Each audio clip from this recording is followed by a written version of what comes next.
सरकारहरूले हाम्रो पार्टीमाथि प्रतिबन्ध लगायो। 2 वर्षसम्म प्रतिबन्ध लगायो। त्यो प्रतिबन्धको समयमा विभिन्न किसिमका कल्पित मुद्दाहरू लगाएर हामीलाई गिरफ्तार गरियो, हत्कडी लगाइयो, जेल लगाइयो, हिरासत राखियो। यही धरानको भानुचोकको हिरासतमा म आफै पनि 2 पटक बसेर हामी फेरि यहीबाट जान्छौँ। हाम्रो पार्टी नेपाल कम्युनिस्ट पार्टीलाई कमजोर नठानियोस्। हाम्रो पार्टी सदैव देश र राष्ट्रको स्वाधीनताको निम्ति लड्नको लागि तयार भएर आएको पार्टी हो। मृत्यु पत्रमा ल्याप्टे लगाएर हस्ताक्षर गरेर आएको पार्टी हो। राज्यका हात हतियारहरू राज्यसँग नियन्त्रित हुनु पर्यो, होइन जसले पनि हतियार चलाउन मिल्छ भने हामी पनि यो हातहरूले हिजो हतियार चलाएरै आएको हो। नेपालमा नभएका नेपाली सुरक्षाकर्मीले नचलाएका हतियारहरू 47हरू पनि हामीले चलाएर आएकै हो। हामीलाई पनि चलाउन आउँछ, हामीलाई पनि त्यो हतियार दियोस् त, अनि चुनाव गरौँ।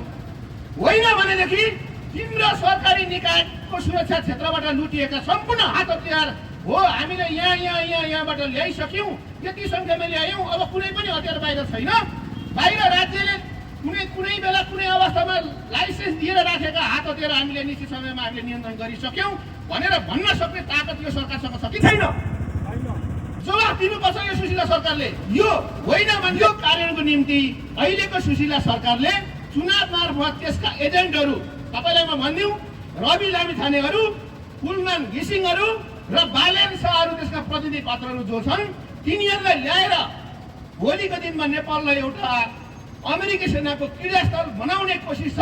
त्यसैका निम्ति उनीहरूले अहिले चुनावको एउटा योजना अगाडि बढाइरहेको प्रष्टसँगले हामीले देख्यौँ। यदि होइन गलिरहँदाखेरि हातमा दही जमाएर बस्ने सुरक्षा निकायहरू हामीले देख्यौँ। संसद भवन, सर्वोच्च अदालत जलिरहँदाखेरि हातमा दही जमाएर बस्ने सुरक्षा निकायहरू हामीले देख्यौँ नि त।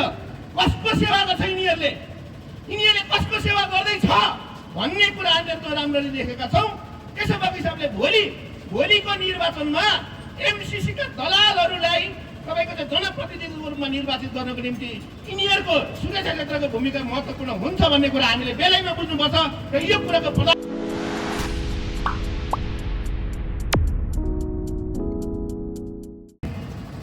यो अभियानमा उपस्थित रहनुभएका तपाईँ सम्पूर्ण प्रिय कमरेडहरू,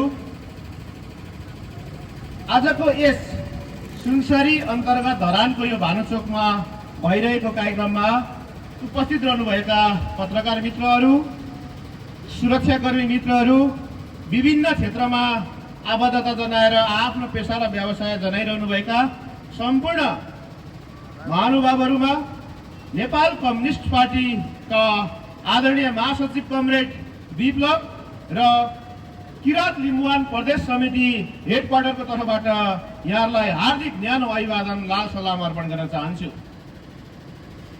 हाम्रो पार्टी नेपाल कम्युनिस्ट पार्टी उत्पीडित वर्गहरूको, उत्पीडित जातिहरूको, उत्पीडित लिङ्गहरूको र अल्पसङ्ख्यक जातिहरूको सम्पूर्ण क्षेत्रको मुक्ति दिने एउटा नयाँ दृष्टिकोण बोकेर आएको पार्टी हो। यो पार्टीले हिजो 10 वर्षसम्म जनयुद्धमा कुशलतापूर्वक आफ्नो वर्ग पक्ष दर्ता जनाएर आयो, अर्थात् लडेर आयो। तपाईँहरूको यही भानुचोकसम्म आइपुग्दाखेरि हामीले बन्दुकका ट्रिगरहरू दबायौँ हो। त्यसैको परिणाम, त्यसैको फलस्वरूप अहिले नेपालमा एउटा गणतन्त्र आएको छ र गणतन्त्रका फलहरूलाई धेरैले आफ्नो जिब्रोमा स्वाद लिएर अगाडि बढिरहेका छन्। कसैले मिठो भनेका छन्, कसैले नमिठो भनेका छन्, कसैले सही तरिकाले उपयोग गरेका छन्, कसैले कुहाएका छन्। यी विभिन्न रङ, रूप, तौर, तरिकाको बीचबाट माओवादी जनयुद्धले सिर्जना गरेको, माओवादी जनयुद्धले स्थापित गरेको मुद्दाहरूलाई नेपालको यो गणतान्त्रिक भूगोलहरूमा आफ्नो दृष्टिकोण राखेर उनीहरूले हेरिरहेका छन्, देखिरहेका छन्। हामी अहिले के भन्न आइरहेका छौँ त भन्दाखेरि गणतन्त्र प्राप्तिको यो 2 दशक फेरिमा आइपुग्दाखेरि गणतन्त्रलाई एउटा यस्तो भद्दा मजाक बनाइयो कि अब यसले मात्रै नेपाली जनताहरूको आवश्यकताहरूलाई, नेपाली जनताहरूको मनोविज्ञानलाई अनि नेपाल देशको स्वाधीनतालाई अब बचाउन नसक्ने ठाउँमा आइपुग्यो र हाम्रो पार्टीले भनिरहेको छ अब नेपालमा योभन्दा अझ उन्नत, अझ व्यवस्थित र देशको स्वाधीनता, श्रमिक वर्गहरूको हित, विभिन्न पेसा व्यवसाय, आर्थिक क्षेत्र र उत्पादनको क्षेत्रहरूलाई समग्रमा नयाँ ठाउँमा पुर्याउनको निम्ति एउटा अर्को व्यवस्था चाहिएको छ। त्यो व्यवस्था भनेको नेपाली विशेषताको समाजवाद हुँदै वैज्ञानिक समाजवादी व्यवस्था स्थापना गर्नु हो। हाम्रो पार्टीले हिजो 1 दशक अगाडिदेखि यो कुरा भन्दै आइरहेको छ र सङ्घर्ष गर्दै आइरहेको छ। यसो गर्दाखेरि वैज्ञानिक समाजवादी व्यवस्था स्थापना गर्दाखेरि यहाँ भएका दलाल पुँजीवादी तबकाहरू, वर्गहरू र त्यसलाई संरक्षण गर्ने शासकहरूलाई पनि यहाँबाट रूपान्तरण गरेर अगाडि बढाउनुपर्छ। हाम्रो कुरा त्यो छ, अर्थात् त्यो आवश्यकता हो। त्यसो गर्दाखेरि हामीले हाम्रा राजनीतिक आवाजहरू उठायौँ, देशलाई शोषण गर्ने दलालहरूको विरुद्धमा हामीले सङ्घर्ष गर्यौँ, राज्यलाई अरबौँ अरब कर नतिर्ने एनसेलमाथि हामीले कारबाहीहरू गर्यौँ, त्यसका टावरहरूमा आगो पनि लगायौँ, यदा कदा हामीले बम पनि पड्कायौँ र त्यसलाई निस्तेज गर्न खोज्यौँ कि र हामीले भन्यौँ कहिले नेपाल सरकारलाई कर तिर्छस् भने त सम्मानजनक हिसाबले नेपाली जनताको मन मुटुमा बस्न सक्छस्, उसको हरेक प्रयोगहरूमा उपयोग हुन सक्छस्, आवश्यकताहरूमा प्रयोग हुन सक्छस्। यदि होइन नेपाल सरकारलाई ठगेर, नेपाली जनतालाई ठगेर, कर नतिरेर आफ्नो लुटको धन्दा चलाउँछौ भने तिमीलाई सदाका निम्ति यहाँबाट अन्त्य गर्छौँ भनेर हामीले एनसेलमाथि कारबाही गर्यौँ, दलालहरूमाथि कारबाही गर्यौँ, युवाहरूलाई देशबाट विदेशमा बेच्नको निम्ति रातारात लागि पर्ने मेन पावर कम्पनीहरूमाथि हामीले कारबाही गर्यौँ। त्यसो गरिरहँदाखेरि यहाँका गणतान्त्रिक भन्ने सरकारहरूले हाम्रो पार्टीमाथि प्रतिबन्ध लगायो, 2 वर्षसम्म प्रतिबन्ध लगायो। त्यो प्रतिबन्धको समयमा विभिन्न किसिमका कल्पित मुद्दाहरू लगाएर हामीलाई गिरफ्तार गरियो, हत्कडी लगाइयो, जेल लगाइयो, हिरासत राखियो। यही धरानको भानुचोकको हिरासतमा म आफै पनि 2 पटक बसेको छु। यस्ता खालका कुकृत्यहरू कथित आफूलाई गणतान्त्रिक सरकार भनिने पात्रहरूले गरेको छ र हामी पनि भन्छौँ कि अब यो गणतन्त्र दलालहरूको कब्जामा परिसकेको छ। आज देशमा सबैभन्दा बढी दलाल छन् भने यही गणतन्त्रको नाम बजाएर आफ्नो स्वार्थ सिद्ध गर्ने पात्रहरू यहाँ राजनीतिक पार्टीहरूमा छन्, सत्तामा छन्, प्रशासनमा छन्, सुरक्षा निकायमा छन्, सब क्षेत्रमा तपाईँको चाहिँ त्यस्ता खालका पात्रहरू छन्।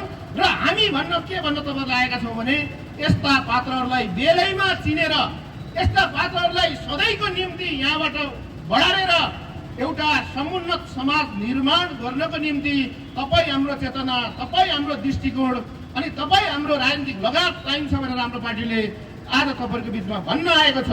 त्यसैले त्यसको निम्ति सबैभन्दा ठुलो कुरा भनेको एउटा वैज्ञानिक दृष्टिकोण चाहिन्छ, एउटा महान विचार चाहिन्छ, एउटा सिद्धान्त चाहिन्छ, एउटा दर्शन चाहिन्छ अनि त्यसलाई कार्यान्वयन गर्ने संगठन र सबैभन्दा ठुलो अर्को महत्त्वपूर्ण पक्ष भनेको अनुशासनको पाटो चाहिन्छ। आज नेपालका सम्पूर्ण राजनीतिक पार्टीहरू मध्ये सबैभन्दा अनुशासित भएको पार्टी भनेको नेपाल कम्युनिस्ट पार्टी माओवादी नै हो। आज आफ्नो लक्ष्य र दृष्टिकोणप्रति सबैभन्दा प्रतिबद्ध भएको पार्टी हो भन्नुहुन्छ भने तपाईँको चाहिँ नेपाल कम्युनिस्ट पार्टी माओवादी नै हो। आज आफ्नो वर्गप्रति ज्यान जाने गरी रगत बगाउन परे पनि तपाईँको पछि नट्ने गरी लड्ने पार्टी भनेको नेपाल कम्युनिस्ट पार्टी नै हो। त्यसैले मैले अघि पनि भने नेपालको यो किरात लिम्बुवान प्रदेशको हेडक्वार्टरबाट त्यसको इन्चार्ज हुनुको नाताले म तपाईँलाई के भन्छु भने सङ्घीयता भनेको यहाँका उत्पीडित जातिहरूको पहिचानसँग सम्बन्धित हुन्छ, अधिकारसँग सम्बन्धित हुन्छ र त्यसले उनीहरूका विगत इतिहासदेखि वर्तमान र भविष्यसम्मको रेखाचित्रहरू कोर्छ हो। त्यही भएको हिसाबले हाम्रो पार्टीले यसलाई यो हिजोको विगतको 1 नम्बर प्रदेशलाई हाम्रो पार्टीले किरात लिम्बुवान प्रदेश भनेर भनेको छ हो। आज यो किरात लिम्बुवान प्रदेशमा यहाँका उत्पीडित जातिहरूलाई, यहाँका उत्पीडित वर्गहरूलाई अनि पिछडिएका जनजातिहरूलाई, अल्पसङ्ख्यक जातिहरूलाई अनि सिङ्गो आधा आकाश आधा धरती ओगटेका हाम्रा आमा दिदी बहिनीहरूलाई एउटा स्वतन्त्रताको दृष्टिकोण कायम गर्दै अगाडि बढ्नको निम्ति हामीले सङ्गठित गर्दै आइरहेका छौँ र हामी अपिल गर्न चाहन्छौँ। हामी अपिल गरेर के चाहन्छौँ भने आज नेपाललाई नयाँ ढङ्गले अर्को ठाउँमा समाजवादी व्यवस्थामा लैजाने कुनै दृष्टिकोण, कुनै भिजन, कुनै आँट, साहस, योग्यता छ भनेर आज त्यो नेपाल कम्युनिस्ट पार्टी माओवादीसँग मात्रै छ। हामी यो दावाका साथ भन्छौँ, यो भानुचोकमा उभिएर आज देशलाई सबैभन्दा बढी माया गर्ने, देशको स्वाधीनताको निम्ति सबैभन्दा बढी लड्ने पार्टी नेकपा माओवादी हो। त्यसको निम्ति हामीले देशका विभिन्न क्षेत्रमा रहेका खेतका बारीका गराहरूसँग हामीले हाम्रा नङ्ग्राहरू खाएका छौँ। हामीले त्यहाँ औजारहरू प्रयोग गरेका छौँ, वस्तुहरू उत्पादन गरेका छौँ र आत्मनिर्भर बनेका छौँ। हामी आफ्नो पार्टी र सङ्गठन मात्र होइन, सिङ्गो समाजलाई आत्मनिर्भर बनाउने हाम्रो योजना अनुसार हामी समाजसँग जोडिएर अगाडि बढेका छौँ। त्यसले बजार र वस्तु विनिमय गरेर हामीले आर्थिक उपार्जन गरेका छौँ र साना घरेलु उद्योगहरूलाई हामीले स्थापित गरेर अगाडि बढिरहेका छौँ। त्यति मात्रै नभएर केही मझौला खालका उद्योगहरू निर्माण गरेर अगाडि बढ्ने हाम्रा सुरुवात भइरहेको छ र त्यसले केही वर्षभित्रमा हामीले त्यसलाई आउटपुट दिने अथवा त्यसको प्रतिफल दिँदै जानेछ।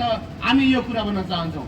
त्यस अर्थमा आज सबैभन्दा बढी आफ्नो श्रममा जोडिएर प्रतिफल सहित अगाडि उभिने पार्टी भनेको आज नेपालमा नेपाल कम्युनिस्ट पार्टी मात्रै हो।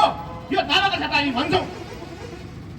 आज यहाँ विभिन्न पार्टीहरू अरूलाई चन्दा मागेर, अरूबाट लिएर युवाको विकासको काम गर्ने जस्तो गरिएका कारण थुप्रै छन्। त्यो आफ्नो उसको दृष्टिकोणको कुरा होला, तर त्यो दीर्घकालीन र दीर्घजीवी होइन। जसले श्रम गरेर माटोसँग खेलेर, माटोसँग जुझेर माटोलाई एउटा प्रतिफलमा, परिणाममा रूपान्तरण गर्छ, त्यो मात्रै असली अर्थमा श्रम हो। त्यसले मात्रै नेपालको आम जनताको जनजीविका, नेपालको आम क्षेत्रमा उत्पादनको निम्ति तपाईँको सङ्घर्ष गरेर अगाडि बढ्छ। हाम्रो सैद्धान्तिक मान्यता के हो भने तपाईँको चाहिँ वर्ग सङ्घर्ष, उत्पादनको निम्ति सङ्घर्ष अनिवार्य शर्त हो, अर्थात् हामीले आत्मसात गरेको शर्त हो। अनि त्यस पछाडि तपाईँको चाहिँ वस्तुलाई वैज्ञानिक प्रयोग गर्ने चेतना, विधि हाम्रो दृष्टिकोण हो। त्यसो भएको हिसाबले उत्पादन गर्नको निम्ति हामीले गरेको सङ्घर्ष, आफ्नो वर्गहरूप्रतिको तपाईँको माया, निष्ठा, समर्पण र उत्पादित वस्तुहरूको वैज्ञानिक प्रयोग गर्ने बाटोमा आज हाम्रो पार्टी अगाडि बढिरहेको छ।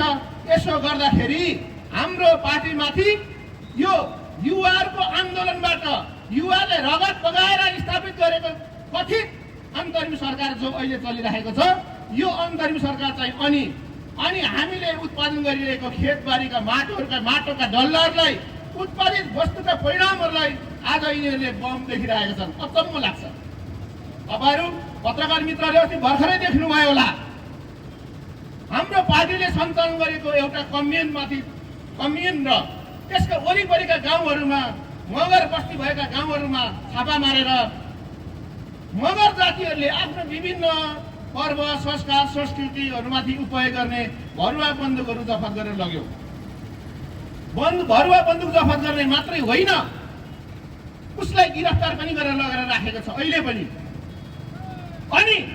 अनि हाम्रो पार्टीलाई बदनाम गराउनको निम्ति त्यो जमानाको कहिलेको चाहिँ खास गरी जनयुद्ध पछाडि शान्ति प्रक्रियाको बिचमा आउँदाखेरि जो सुरक्षाको हिसाबले विस्फोटक पदार्थ यदापदा कहीँ कतै भेटिएका चिजहरू उनीहरूको नियन्त्रणमा थियो, त्यो वस्तुहरू ल्याएर अनि हाम्रो पार्टीलाई बदनाम गराउने कोसिस गरियो।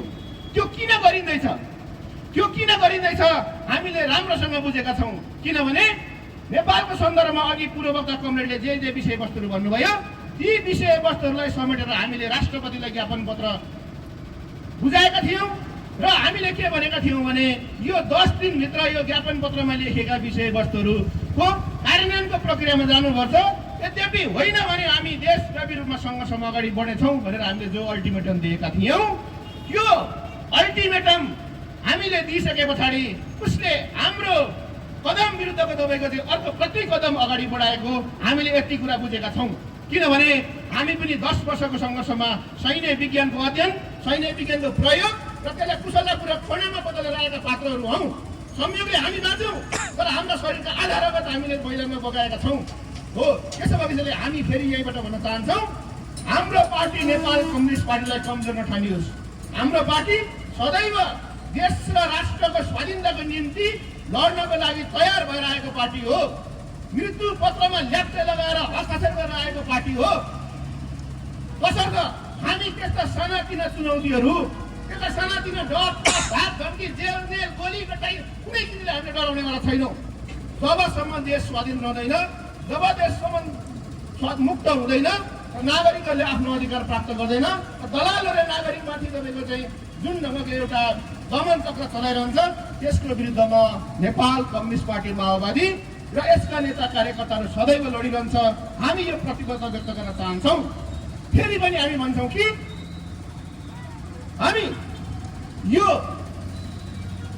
अहिलेको राजनीतिक तरलताको अवस्थामा हाम्रो पार्टीले जसरी एउटा सहरिया पङ्क्तिहरूमा, मध्यम वर्गहरूमा, बुद्धिजीवी पङ्क्तिहरूमा एउटा बम, गोला, बारुद आदि इत्यादिको जो एउटा भ्रम सिर्जना गरेर हामीलाई त्यहाँबाट अलग्याउने कोसिस यो सरकारले गर्यो, हामी भन्छौँ तिनलाई यस्ता खालका दृष्टताहरू नगरिएको राम्रो हुन्छ।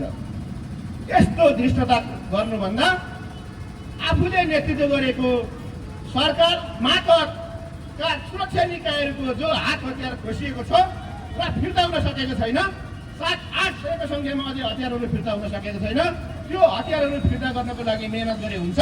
बरु त्यस बेला हामी त्यहाँनिर सघाउँछौँ।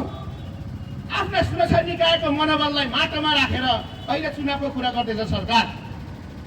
कसरी हुन्छ चुनाव? चुनाव हुनुपर्छ, त्यो अनिवार्य आवश्यकता हो।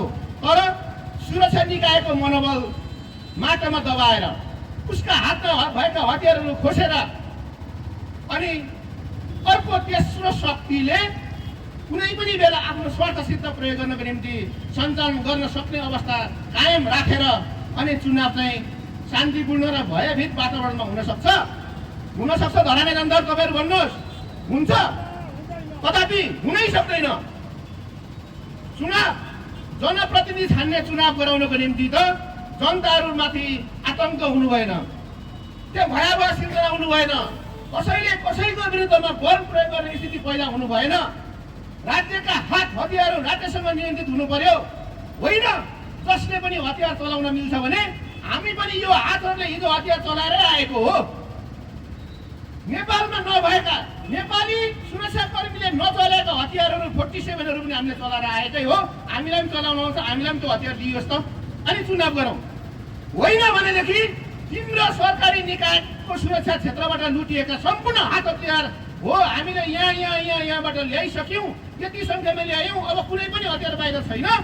बाहिर राज्यले कुनै बेला कुनै अवस्थामा लाइसेन्स दिएर राखेका हात हतियार हामीले निश्चित समयमा हामीले नियन्त्रण गरिसक्यौँ भनेर भन्न सक्ने ताकत यो सरकारसँग छ कि छैन? जवाफ दिनुपर्छ यो सुशीला सरकारले। होइन भनेदेखि यो चुनावको नौटङ्की जो गरिँदैछ, यो चुनाव मार्फत उनीहरूले चाहेको भनेको एमसिसीका दलालहरू ल्याउन चाहेको हो। तपाईँले सुन्नुभयो होला, हाम्रो पार्टीले एमसिसीको विरुद्धमा वर्षौँदेखि सङ्घर्ष गर्दै आइरहेको छ। जति बेला एमसिसीलाई नेपालमा भित्र्याइयो, सदनमा टेबल गरियो, त्यही दिनदेखि हाम्रो पार्टी सडकमा एमसिसीको विरुद्ध अगाडि बढिरहेको छ। एमसिसी मात्रै होइन, अमेरिकाले ल्याउने एमसिसी मात्रै होइन, यहाँ अर्को एमसिसी पछाडि अर्को खतरनाक एउटा एसपिपी भन्ने योजना उसले सम्झौता गर्नको निम्ति ड्राफ्ट तयार गरेको छ। एसपिपी भनेको स्टेट पार्टनरसिप प्रोग्राम हो, अर्थात् अमेरिकाको एउटा स्टेटसँग नेपाल सरकारले सम्झौता गरेर अमेरिकी त्यो स्टेटको तपाईँको चाहिँ सम्पूर्ण आफ्ना प्रस्तावहरूलाई नेपाल मार्फत कार्यान्वयन गर्ने हो। त्यसको एउटा प्रस्तावमा भनिएको छ एसपिपी कार्यान्वयन गर्दाखेरि नेपालका अग्ला हिम श्रृङ्खलाहरू पश्चिमका हुम्ला, जुम्ला, मनाङ, मुस्ताङ, रसुवा, त्यस पछाडि यता आएर चाहिँ सोलुखुम्बु, ताप्लेजुङ लगायतका उच्च हिमाली स्थानहरूमा बिना रोकटोक सैन्य तालिम गर्न पाउनुपर्ने छ भन्ने छ। अर्थात् अमेरिकी सेनाले त्यो सैन्य तालिम प्राप्त गर्न पाउनु पर्नेछ भनेर भनिएको छ। यदि सो तालिम गर्दाखेरि चाहिने उपकरणहरू, त्यसलाई त्यो उपकरणहरू आवत जावत गर्ने सडकहरूमा कहीँ कतै नेपाली जनता वा नेपालीको कुनै पनि क्षेत्रबाट बाधा अवरोध सिर्जना भएमा त्यसको जिम्मा स्वयं नेपाल सरकारले लिनुपर्ने छ भनेर भनिएको छ। तेस्रो नम्बरमा यहाँका नागरिकहरूको कहीँ कतै कुनै कारणले एसपिपीमा आएका अमेरिकी सुरक्षा निकायका बन्दोबस्तीका सामानहरू र उनीहरू पात्रहरूमाथि वा उनका कुनै पनि भौतिक स्वामित्व भएका वस्तुहरूमाथि क्षति भएमा त्यो नेपाल सरकारले क्षतिपूर्ति दिनुपर्नेछ भनेर भनिएको छ। चौथो कुरा, उनीहरूले कहीँ कतै कुनै सामाजिक क्रियाको मर्यादाभन्दा विपरीत नेपाल सरकारको नियमभन्दा बाहिर गएर काम कारबाहीहरू गरेमा नेपाल सरकारले कारबाही गर्न पाउने छैन, त्यो अमेरिका सरकारले नै त्यसको विषयमा ख्याल गर्नेछ भनेको मतलब के हो त भन्दाखेरि नेपालमा आएर तपाईँको चाहिँ सम्पूर्ण आफ्ना खुसी खुसी कामहरू गर्ने अनि त्यस पछाडि नेपाल सरकारको कानुनको दायराभित्र पनि नरहने र उनीहरूले नेपाललाई एउटा प्रान्तको रूपमा चाहिँ सञ्चालन गर्ने अभ्यास गर्ने जो कोसिस गरिरहेको छ, यो कार्यको निम्ति अहिलेको सुशीला सरकारले चुनाव मार्फत त्यसका एजेन्टहरू तपाईँलाई म भनिदिउँ रवि लामिछानेहरू, कुलमान घिसिङहरू र बालेन शाहहरू त्यसका प्रतिनिधि पात्रहरू जो छन् तिनीहरूलाई ल्याएर भोलिको दिनमा नेपाललाई एउटा अमेरिकी सेनाको क्रीडास्थल बनाउने कोसिस छ। त्यसैका निम्ति उनीहरूले अहिले चुनावको एउटा योजना अगाडि बढाइरहेको प्रष्टसँगले भन्न सकिन्छ। यदि होइन सम्पूर्ण नेपाली जनताहरूको प्रतिनिधि छान्ने चुनाव हो भने नेपालका सबै निर्वाचन क्षेत्रहरूमा भयभीत वातावरण सिर्जना गर्नु हुँदैन। हात हतियारलाई कुनै पनि अँध्यारो दुलोहरूमा राख्ने र प्रयोग गर्ने वातावरण बनाउनु हुँदैन। त्यो नेपाल सरकारको सुरक्षा क्षेत्रको काम हो नि, तर उसलाई त्यसप्रति कुनै परवाह छैन। भए होस् भन्ने नै छ। अझ उस्तै परे टिओबी मार्फत तपाईँको चाहिँ लुकाएर ल्याइएका छोटा साना हतियारहरू, माउजरहरू, पिस्टलहरू प्रयोग गरेर भए पनि उनीहरू आफ्नो पल्ला भारी बनाउन चाहन्छन्। यो कुरा धरानमा रहनुभएका तपाईँ पत्रकार मित्रहरू, सम्पूर्ण नागरिक समाज, यहाँका सम्पूर्ण धरानवासी दाजुभाइ दिदीबहिनीले यो कुरा बुझ्न जरुरी छ। हामी तपाईँलाई सचेत गराउन चाहन्छौँ। किनभनेदेखि भोलि निर्वाचन गर्दै जाने, चुनाव मतदान गर्दै जाने अनि डङडङ डुङडुङ पारेर तपाईँको चाहिँ बल प्रयोग गर्ने कुनै अदृश्य शक्तिहरूबाट अनि त्यस पछाडि तपाईँको चाहिँ सेना पुलिसहरूले, नेपालका सेना पुलिसहरू जो सुरक्षा क्षेत्र सम्हालेर बसेका छन् अनि तिनीहरूले चाहिँ लगेर मतपेटिका आफ्नो ठाउँमा राख्ने अनि त्यसमा चाहिँ तपाईँको चाहिँ आफ्नो मान्छेलाई तपाईँको चाहिँ कसलाई जिताउनु पर्नेछ त्यो त चुनाव चिन्हमा बन्द कोठामा मत पत्रमाथि स्वस्तिक छाप लगाएर अनि फेरि बन्द बाकस गराएर अनि बाहिर वैधानिकता देखाउने कोसिस, यो हुने कुरामा हामीले शङ्काको धेरै मतलब आशंकाको कुराहरू गर्ने यही हो, त्यसै गर्ने हो।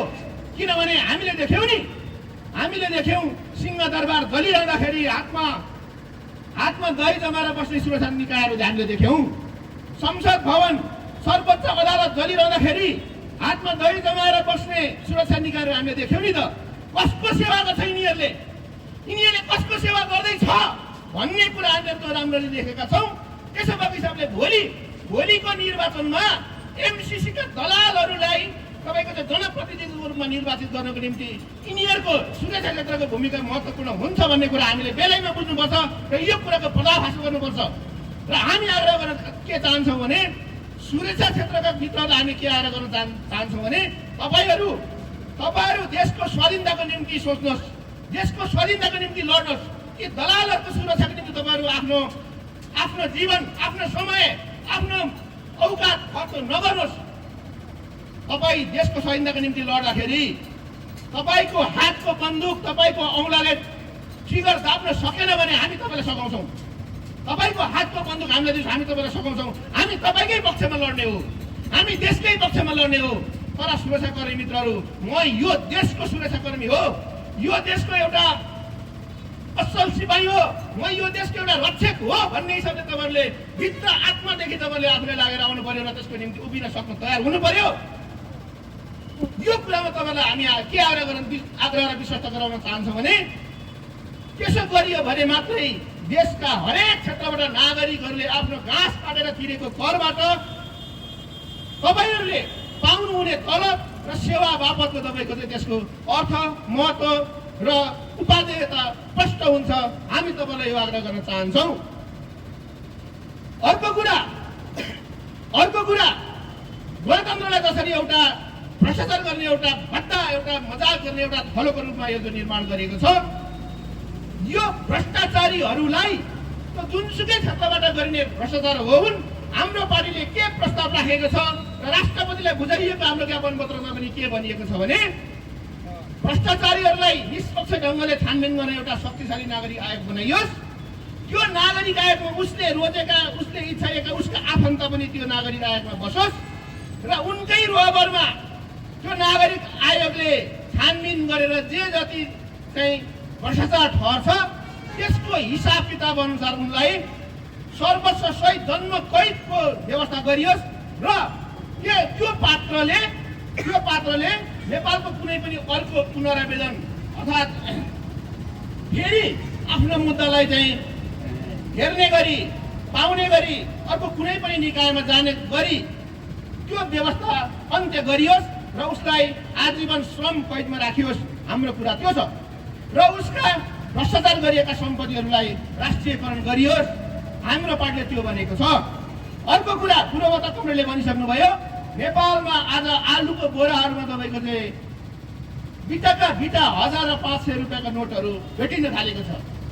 हो, यसलाई अन्त्य गर्नको निम्ति नेताहरूको घर घरमा टोयलेटदेखि तपाईँको चाहिँ बाथरुमदेखि अनि खानेपानीको ट्याङ्कीसम्म लुकाइने, सिरानी मुनि लुकाइने त्यस्ता खालका तपाईँको जो अवैध धन्दाबाट प्राप्त गरिएका जो रकमहरू हुन्छन् त्यसलाई अन्त्य गर्नको निम्ति तुरुन्तै 1000 र 500 रुपियाँ नेपालको नोटहरूमाथि नोटबन्दी गरियोस् र अर्को व्यवस्था गरेर तपाईँको अर्को नयाँ नोट छापेर नयाँ नोट सञ्चालनमा ल्याइयोस्। हाम्रो आवाज, हाम्रो माग यो रहेको छ।